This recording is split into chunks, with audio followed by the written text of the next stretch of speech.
with 6 missed calls. Why? Why on earth would you do that? I don't understand.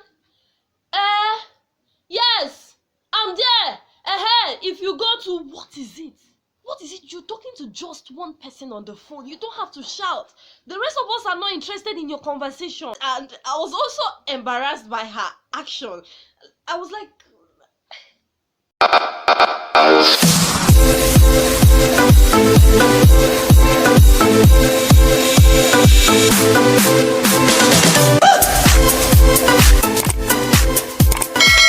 hi guys, you're welcome to my YouTube channel. My name is Sarah Essay and I talk on faith, relationship and personal development. If you've been here before, thank you for coming back again, and if you're just joining me for the first time, it's so good to have you here. Thank you for coming. I'm sure you would enjoy yourself and you would love this video. Do not forget to give this video a thumbs up and also subscribe. Hit the subscribe button so that you can get more amazing videos from me, and share to your loved ones so that they can enjoy the wonderful thing going on in here also. So today I want to address a very important topic which I've tagged etiquettes for daily living. Etiquettes for daily living, and I'll be sharing with you certain things that you should try as much as possible to imbibe into your daily living so that it can just make life easy and beautiful. These are not things that are actually difficult. They are simple everyday things that once you're able to do them, it makes you a better person and it makes you relate well with other people, and they are very, very simple. Trust me, it does not cost much to actually do them. So the first that I have on my list is that you should normalize saying please and thank you. Normalize saying please and thank you. You know, the importance of saying please and thank you cannot actually be overestimated. When you add please to a statement, it simply turns the statement from a command to a request. For instance, instead of saying give me that pen, if you say please give me that pen, it's you know, there's this level of confidence that it even gives to you as compared to a command, give me that pen. But please give me that pen, you are also demanding for something, but you're doing it in such a way that you are putting the other person into consideration. So when you add please, it makes people want to help you. It makes them feel like you respect them and they would love to do that specific thing for you. And also the importance of saying thank you. Once you're able to demand something from a person and the person does it successfully, there's nothing wrong in saying thank you. It's so simple, thank you. And I strongly feel that most people who find it difficult to say thank you are those people that actually have this entitlement mentality. They feel, oh, you should do this for me, you should do that for me. Trust me, nobody owes you anything. Nobody owes you anything. So once somebody is able to successfully do something for you, learn to say thank you.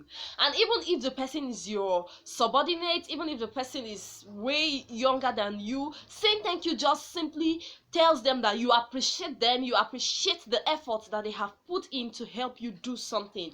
And it just, like, it gives you an edge, it gives you this level of class, and you earn respect. Imagine sending someone who is younger than you to do something and the person does it and you say thank you. You're also teaching that person to also learn to appreciate when something is being done for them. There was a time I actually, on the issue of saying thank you, I stepped out some times ago, and it's really been long, but I still remember. And I met this woman that wanted to get sachet water very cheap. Yes, right. So she gave the seller an amount that the seller did not have the change for, and the seller was like, oh, I don't have change. So the good meal, with my normal church mind, my normal helping spirit, I decided to pay on behalf of the woman. I think then sachet water was just 10 naira, like very simple and very cheap. Yes, so I decided to pay for her, and when I gave the seller the money, she just picked the water and she walked away. And you know, honestly, I was really shocked, and I was also embarrassed by her action. I was like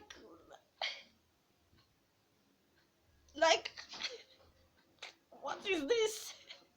Like, I never expected that, and I was really shocked that I couldn't say anything.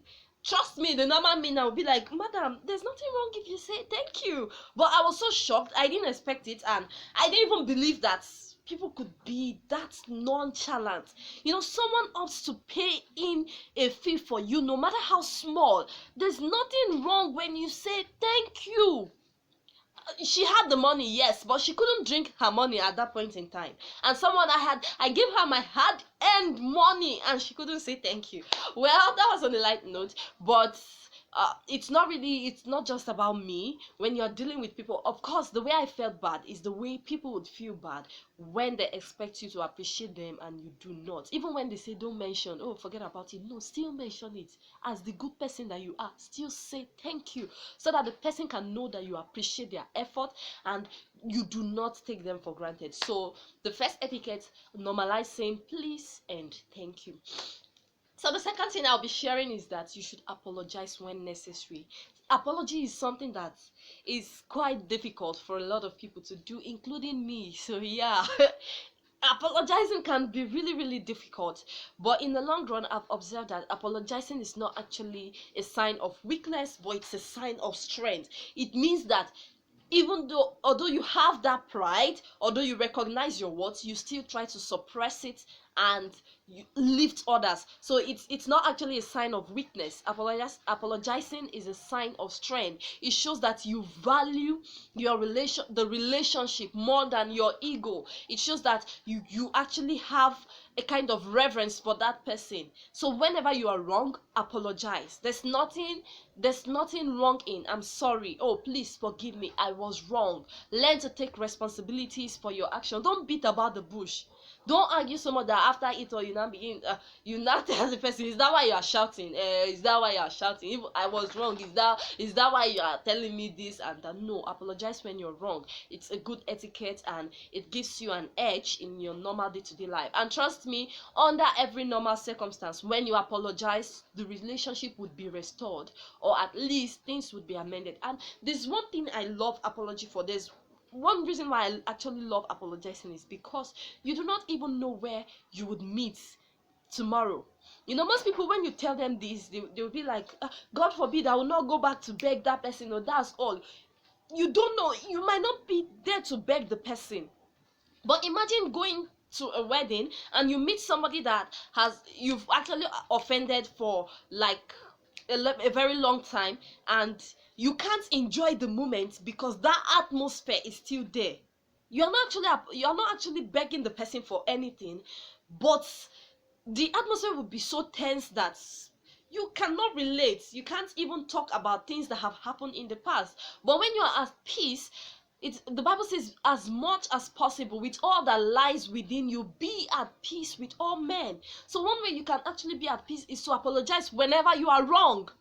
Apologize and maintain the relationship. Apologize and show the person that you care, you value them. Show them that you are not so full of yourself and you want to let go of a relationship just because you don't want to let go of your pride. So whenever you're wrong, learn to apologize. It gives you an edge and makes you appear to be a wonderful person. And like I said earlier, under every normal circumstance, whenever you apologize, the relationship would be restored.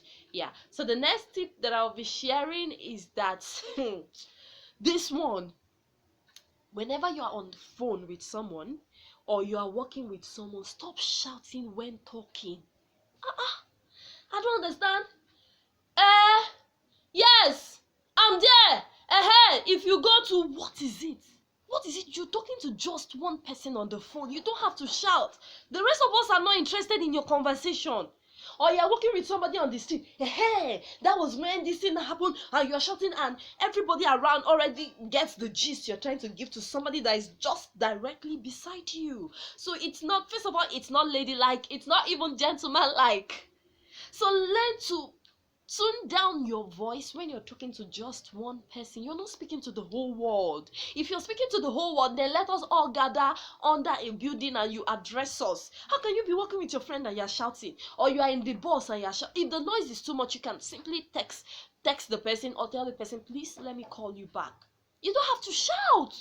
You don't have to shout, especially some people on phone. You don't have to shout the distance. Technology has covered and bridged the gap.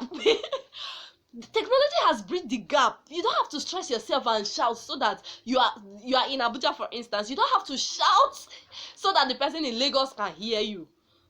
Okay, so please stop shouting when you're talking, when you're on the phone or when you're actually talking to somebody directly to you, or you are in an eatery, for instance, and instead of you to be enjoying the conversation between you and the person that you actually went out with, you're shouting and everybody in the restaurant, for instance, already gets the gist. Everybody in the restaurant knows that you're asking the lady out. Hey babe, you see, I like you. That's it. No, no, no, no, no, no, no, no. So just learn to tune down your voice whenever you're talking. If you're addressing two people, the volume of your voice should be enough to talk to two people. If it's just one person, in fact, you can even whisper in such a way that the third person in the room does not even know what you're talking about. So you don't have to shout, okay? Thank you. All right, so the next thing I want to talk about, still on a little bit about the phone issue. If it is not an emergency, even when it is an emergency, don't call a person more than twice. Maka, why Silvanus, why? How can you it's just so annoying, and you have to stop it. How can you call somebody 6 times, 6 good times, the person does not pick, and you keep calling? Why?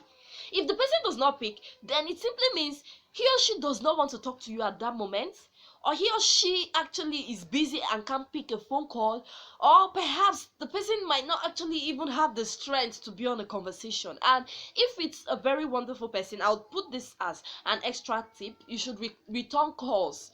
Learn to return calls whenever you miss a call. I'll talk about that after this. But don't call a person more than twice. If it is not an emergency, once you call once, it is enough.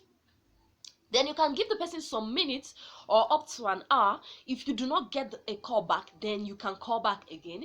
And if the person still does not pick and it is not an emergency, then let it be. Let it be. It's simply, if the person does not want to talk to you, you can't force it now.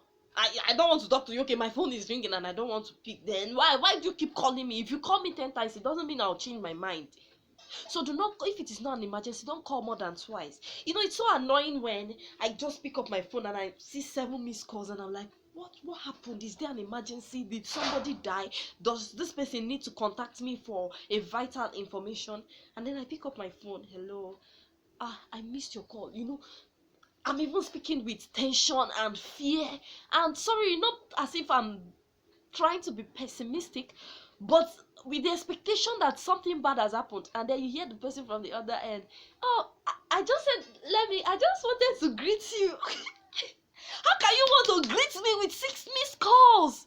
Why on earth would you do that? So don't call a person more than twice. And if it is very, very important and you call twice and the person does not pick, then send a text. Please call me as soon as you get this text. Please call me as soon as possible. Please try to pick your call. It's an emergency. Okay, this and this has happened. Please get back to me. So do not call a person more than twice if it is not an emergency. Even if it's an emergency, after calling 2 times, text them. Okay, all right. And okay, the extra tip I want to put in is that try to return calls. When you miss a call, try as much as possible to return it. If you see a missed call, even if it is just one missed call, try to call back. Oh, I missed your call. And if the person just called to greet you, you would hear from them. And if there's a specific information that should be passed across to you, you would also hear from them. So all right, I want to believe you would make adjustment from today. Okay, thumbs up for you. So before I give you the last tip for today, if you've not liked this video, for you to watch this one means that you're actually enjoying yourself. So please like this video and do not forget to subscribe to this channel. I'm also going to be giving you amazing videos that you would enjoy, and trust me, you will not love to miss them. So kindly subscribe, click the notification bell so that you can get notified whenever we have new videos, and also share to your loved ones so that they can enjoy from it. So the last thing I'll be sharing with you is that as much as possible, try to smile. When you smile, your face goes from this to this. So as much as possible, I couldn't even frown well. Try to smile. When you smile, it makes people relate with you easily. It makes you easily approachable. There are times when I actually maybe want to seek for direction or something, and then when I look at somebody's face and the face is, I'll just be like, no, not this one, not this person, definitely not this person. But when you see somebody that is smiling, it's easy to approach them, and of course there are great things that can actually come out from just a single conversation. So try to smile. I know the world is already a hard place, and the last thing we should be doing is to mess it up with a strong face, or a face that repels people, or a face that sends people away. So as much as possible, try to smile, put on a smile, so that you can be accessible, approachable, and trust me, it will also make you beautiful. Have you ever taken a picture? Take two pictures. I give you an assignment. Take two pictures. In one, smile, and in the other, frown, and tell me the one that's actually more beautiful. So once you smile, it makes you more beautiful. It gives you class and elegance. So I want to believe that you've learned something from today's video. Etiquettes for daily living. Just try as much as possible to make use of these etiquettes, and trust me, you would live an amazing life, and it's going to give you a push in your standard. Yeah, it's gonna give you a push in your standard, whatever that means. Well. All right, so this is where we'll come to, this is where we'll stop for today's video. Yeah, we've come to an end of today's video, and I'm sure you've enjoyed yourself. If you've not subscribed, please do that now. Click on the like button and also share to your loved ones. Hope you've not forgotten my name. If you have, my name is Sarah Essay, and you know it always feels nice talking to you. See you some other time. Keep taking care of yourself. Bye for now.